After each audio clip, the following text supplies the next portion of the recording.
नमस्कार मित्रांनो, तुमचं आविष्कार एज्युकेशन चॅनलवरती मनापासून स्वागत आहे. आज आपण मूलद्रव्य, संयुगे आणि मिश्रणे ह्या महत्त्वाच्या विषयावर शिकणार आहोत. चला तर मग आजचा अभ्यास सुरू करूया. आज आपण पदार्थांच्या अगदी मुळाशी जाणार आहोत.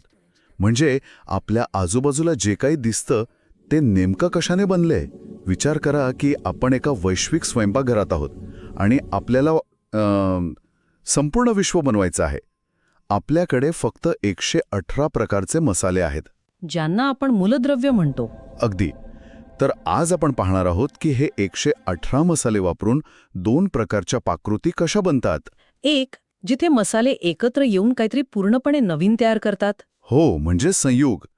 आणि दुसरी, जिथे ते एकत्र असूनही स्वतःची ओळख टिकवून ठेवतात, म्हणजे मिश्रण. बरोबर.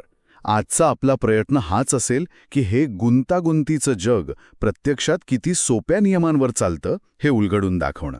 चला तर मग सुरुवात करूया त्या मसाल्यांच्या डब्यापासून, म्हणजे मूलद्रव्य. सोप्या भाषेत सांगायचं तर मूलद्रव्य म्हणजे असा पदार्थ ज्याला आपण अजून सोप्या पदार्थांमध्ये तोडू शकत नाही. हो, तो पदार्थाचा सगळ्यात काय म्हणतात त्याला मूलभूत किंवा शुद्ध घटक आहे. शुद्ध. पण इथे शुद्ध या शब्दाचा अर्थ स्वच्छ असा नाही, तर एकाच प्रकारच्या अणूंनी बनलेले असा आहे. अच्छा. म्हणजे बघा, सोन्याचा तुकडा शुद्ध असतो कारण त्यात फक्त सोन्याचे अणू असतात. आणि गंगेचं पाणी ते आपण शुद्ध मानतो. हो, पण वैज्ञानिक दृष्ट्या ते एक मिश्रण आहे. त्यात पाण्यासोबत अनेक गोष्टी विरघळलेल्या असतात. गंमत म्हणजे ही जी 118 मूलद्रव्ये आहेत ना, हो. ती जणू काही विश्वाची वर्णमालाच आहे. आणि पिरियॉडिक टेबल म्हणजे आवर्त सारणी हे त्यांचं कुटुंबच आहे. वा, विश्वाची वर्णमाला ही कल्पनाच खूप छान आहे. हो ना. हं. प्रत्येकाचं स्थान त्याच्या गुणधर्मानुसार ठरलेलं आहे. म्हणजे फक्त या 118 अक्षरांपासूनच आपल्या आजूबाजूची प्रत्येक गोष्ट बनली आहे. आपलं शरीर, तारे, सगळं काही. अगदी. आणि त्यांचं वर्गीकरणही करतात. हो, धातू, अधातू. बरोबर. धातू, अधातू आणि धातू सदृश हे सगळं त्यांच्या वागणुकीवर अवलंबून असतं. म्हणजे धातू सहसा चमकदार असतात. त्यांना ठोकून पत्रे बनवता येतात, खेचून तारा बनवता येतात. आणि ते उष्णता आणि विजेचे चांगले वाहक असतात, तांब्याच्या तारांसारखे. अगदी बरोबर. आणि याउलट अधातू जसे की ऑक्सिजन किंवा कार्बन हे ठिसूळ असतात. आणि काही दोन्ही गुणधर्म दाखवतात. हो, त्यांना आपण धातू सदृश म्हणतो. सिलिकॉन हे उत्तम उदाहरण आहे, जे आपल्या कॉम्प्युटरच्या चिप्समध्ये वापरलं जातं. हे खरंच अविश्वसनीय आहे. मला वाटतं काही मूलद्रव्यांचा शोध तर खूपच अपघातीपणे लागला होता, नाही का? अरे हो, फॉस्फरसची गोष्ट तर खूपच मजेशीर आहे. सांगा ना. 17व्या शतकात एक हेनिंग ब्रँड नावाचा एक अल्केमिस्ट होता. त्याला परीस बनवायचा होता. अच्छा, म्हणजे फिलॉसॉफर स्टोन. हो, त्याला वाटायचं की सोनं मानवी मूत्रात सापडू शकतं. आणि त्यासाठी तो अक्षरशः हजारो लिटर मानवी मूत्र उकळवत होता. काय सांगताय? सोनं तर मिळालं नाही, पण त्यातून त्याला एक असा पदार्थ सापडला जो अंधारात चमकत होता. वाह. त्याने त्याला नाव दिलं फॉस्फरस, म्हणजे प्रकाश वाहक. तर असेही शोध लागले आहेत. तर ही झाली विश्वाची वर्णमाला. पण फक्त क, ख, ग असून भागत नाही. आपल्याला शब्द बनवावे लागतात, वाक्य तयार करावी लागतात. बरोबर. मग प्रश्न येतो की ही अक्षरे म्हणजे ही मूलद्रव्य एकत्र येऊन नवीन पदार्थ कसे बनवतात. आणि इथेच रसायनशास्त्राची खरी जादू सुरू होते. आपण आपल्या पहिल्या पाककृतीकडे येतो, ती म्हणजे संयोग. संयोग. हो, जेव्हा 2 किंवा अधिक मूलद्रव्य फक्त एकत्र येत नाहीत तर एकमेकांशी रासायनिक बंध तयार करतात, तेव्हा संयोग तयार होतं. आणि यातली सर्वात विलक्षण गोष्ट म्हणजे संयोगाचे गुणधर्म त्याच्या मूळ घटकांपेक्षा पूर्णपणे वेगळे असतात. हो, याचं उत्तम उदाहरण म्हणजे पाणी. अगदी. हायड्रोजन हा वायू स्वतः जळतो, ऑक्सिजन जळायला मदत करतो. पण हे दोघे एकत्र आले की पाणी तयार होतं, जे आग विझवतं. हे कसं काय शक्य आहे? यालाच तर रसायनशास्त्रात उद्गामी गुणधर्म किंवा इमर्जंट प्रॉपर्टीज म्हणतात. Emergent properties. म्हणजे जेव्हा घटक एकत्र येतात तेव्हा त्यांच्यामध्ये पूर्वी कधी न दिसणारे पूर्णपणे नवीन गुणधर्म तयार होतात. अच्छा. आणि ही संकल्पना फक्त रसायनशास्त्रपुरती मर्यादित नाही. म्हणजे निर्जीव अणूंमधनं सजीव पेशी तयार होणं किंवा अनेक मुंग्या एकत्र येऊन एक शिस्तबद्ध वारूळ तयार करणं, ही सगळी याच संकल्पनेची उदाहरणं आहेत. वा. म्हणजे साध्या घटकांमधून गुंतागुंतीच्या गोष्टी तयार होतात. म्हणजे संयुग तयार होणं हे केवळ घटकांचं एकत्र येणं नाही, तर काहीतरी नवीन जन्माला येणं आहे. पण ह्याला काही नियम असतीलच ना? हो, नक्कीच. म्हणजे असं काहीही कसंही एकत्र येऊन संयुग तयार होत नाही, बरोबर? अगदी बरोबर. इथे अल्केमी संपते आणि रसायनशास्त्र सुरू होतं. 18व्या शतकात जोसेफ प्राउस्ट नावाच्या शास्त्रज्ञाने निश्चित प्रमाणाचा नियम मांडला. ओका. कारण तोपर्यंत असं मानलं जायचं की पदार्थांचं प्रमाण बदलून काहीही बनवता येईल. प्राउसने पहिल्यांदाच सांगितलं की निसर्गात एक शिस्त आहे, एक गणित आहे. त्याने काय दाखवून दिलं? त्याने दाखवून दिलं की पाणी बनवताना हायड्रोजन आणि ऑक्सिजनचं वजनी प्रमाण नेहमी 1.8 असंच असतं.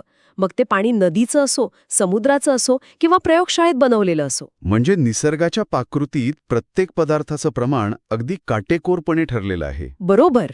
आणि मग यावर कळस चढवला जॉन डॉल्टनने. डाल्टनचा गुणित प्रमाणाचा नियम.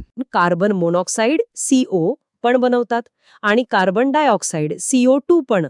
डाल्टनला आढळलं की ठराविक कार्बनसोबत जोडल्या जाणाऱ्या ऑक्सिजनचं वजन CO आणि CO2 मध्ये बरोबर 1.2 या प्रमाणात असतं. 1.2. हो, हा नियम म्हणजे अणुसिद्धांताचा जवळपास पुरावाच होता. तो सांगत होता की पदार्थ हे अदृश्य पॅकेट्स किंवा अणूंनी बनलेले असावेत, जे फक्त पूर्ण संख्येतच एकत्र येऊ शकतात. अच्छा, त्यामुळेच 1.2 सारखं सोपं गुणोत्तर मिळतं. 1.1.5 असं कधीच नाही. अगदी बरोबर. कमाल आहे. म्हणजे हे नियम म्हणजे रसायनशास्त्राची व्याकरणच आहेत. हो, असं म्हणायला हरकत नाही. आता दुसऱ्या प्रकारच्या पाकृतीकडे वळूया. काय होतं जेव्हा आपण हे मसाले म्हणजे मूलद्रव्ये किंवा संयुगे एकत्र करतो, पण त्यांच्यात कोणतीही रासायनिक प्रक्रिया होऊ देत नाही? तेव्हा तयार होते आपली दुसरी पाकृती, मिश्रण. मिश्रण. हो, भेळ हे याचं सर्वोत्तम उदाहरण आहे. भेळ? हो ना. भेळेमध्ये चुरमुरे, कांदा, शेव, चटणी हे सगळे एकत्र असतं, पण प्रत्येकाची चव वेगळी लागते. चुरमुऱ्याचा कुरकुरीतपणा आणि कांद्याचा तिखटपणा कायम राहतो. कारण ते फक्त भौतिकरित्या एकत्र आलेले असतात. बरोबर. त्यांच्यात कोणताही रासायनिक बदल झालेला नसतो.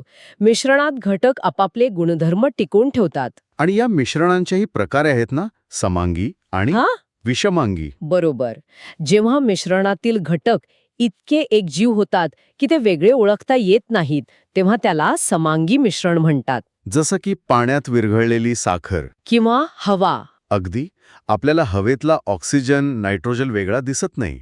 या उलट जेव्हा घटक स्पष्टपणे वेगळे दिसतात, तेव्हा त्याला विषमांगी मिश्रण म्हणतात. म्हणजे पाण्यात टाकलेली वाळू. हो, किंवा सॅलड. इथेच अनेकांचा गोंधळ होतो. साखरेचं पाणी हे समांगी मिश्रण आहे आणि साधं पाणी हे संयुग आहे. दोन्ही दिसायला सारखेच, पारदर्शक. मग फरक कसा ओळखायचा? हा, खूप महत्वाचा प्रश्न आहे. यासाठी 2 मुख्य कसोट्या आहेत. कोणत्या? पहिली, संयुगात घटकांचे प्रमाण नेहमी ठरलेले असते. पाणी म्हणजे H2Oच, कधीही H1.5O नसतं. हो, बरोबर. पण मिश्रणात ते बदलू शकते. आपण जास्त गोड किंवा कमी गोड पाणी बनवू शकतो. आणि दुसरी कसोटी? दुसरी आणि सर्वात महत्वाची कसोटी म्हणजे ऊर्जा. संयुग बनताना किंवा तुटताना उष्णता किंवा प्रकाश अशा रूपात मोठी ऊर्जा बाहेर पडते किंवा शोषली जाते. हायड्रोजन आणि ऑक्सिजनचा स्फोट होतो. बरोबर. पण साखर पाण्यात विरघळवताना असा कोणताही मोठा ऊर्जेचा बदल होत नाही. हाच खरा फरक आहे. ठीक आहे. म्हणजे जर मिश्रणातील घटक फक्त भौतिकरित्या एकत्र आलेले असतील, तर त्यांना वेगळं करणंही सोपं असायला हवं, नाही का? नक्कीच. आणि त्यासाठी आपण त्यांच्या भौतिक गुणधर्मांमधील फरकाचाच फायदा घेतो. उदाहरणार्थ तेल आणि पाणी. हो, ते एकमेकांत मिसळत नाहीत आणि तेलाची घनता पाण्यापेक्षा कमी असते. त्यामुळे तेलाचा थर वर येतो. अगदी. आणि म्हणूनच आपण त्यांना विभाजी नरसाळे वापरून सहज वेगळं करू शकतो. आणि जर 2 द्रव एकमेकांत पूर्णपणे मिसळले असतील, तर जसं की ॲसिटोन आणि पाणी, तर आपण त्यांच्या उत्कलनांकातील म्हणजे बॉइलिंग पॉइंट्समधल्या फरकाचा उपयोग करतो. अच्छा. ॲसिटोन पाण्यापेक्षा लवकर उकळतं, म्हणून मिश्रणाला गरम केल्यावर ॲसिटोनची वाफ आधी तयार होते. आणि ती वाफ थंड केली की आपल्याला शुद्ध ॲसिटोन मिळतं आणि पाणी मागे राहतं. या प्रक्रियेला ऊर्ध्वपातन म्हणजे डिस्टिलेशन म्हणतात. आणि मोठ्या इंडस्ट्रीमध्ये पण हेच वापरतात. हो, याच साध्या तत्वावर मोठ्या मोठ्या तेल शुद्धीकरण कारखान्यांमध्ये काम चालतं. तिथे कच्च्या तेलातून पेट्रोल, डिझेल, केरोसिन हे वेगवेगळे घटक विभाजी ऊर्ध्वपातन पद्धतीने वेगळे केले जातात. तर थोडक्यात सांगायचं झालं तर मूलद्रव्य ही आपली वर्णमाला आहेत.